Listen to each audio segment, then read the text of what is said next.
The three of us.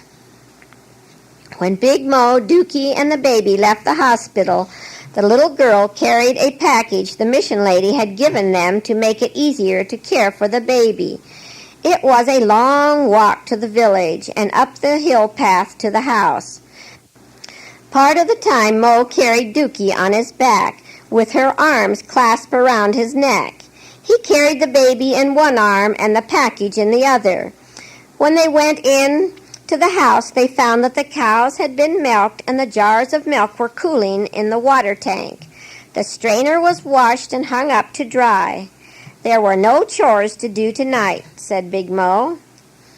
All we need to do is eat supper and go to bed. There will be a big moon tonight, said Dookie. The two of us can sit on the step and talk about the God in heaven. Aren't you tired and sleepy, my precious one?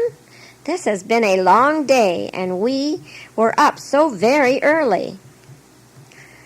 What you say is right, said Dookie obediently, looking at the sleeping baby on the mat.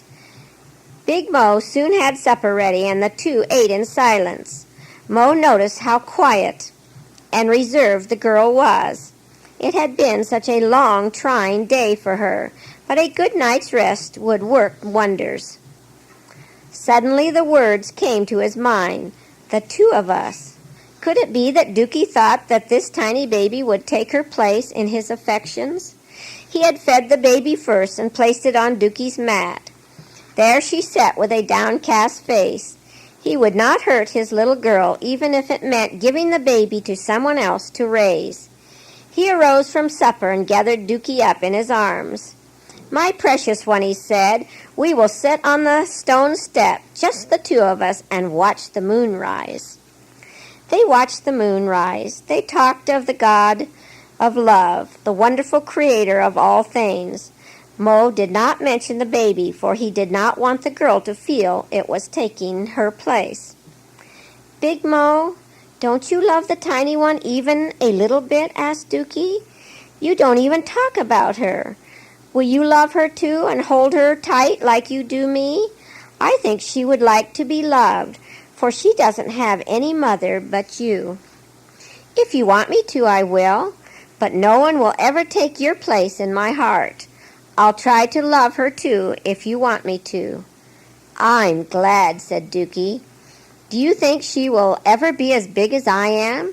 She is so little and so helpless now.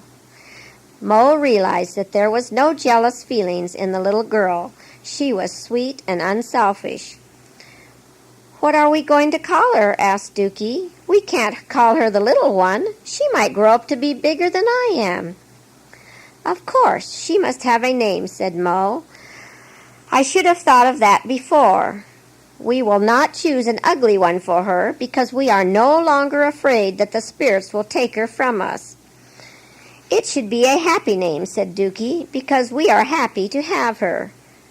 Suppose we call her Suki, which means joy, suggested the man.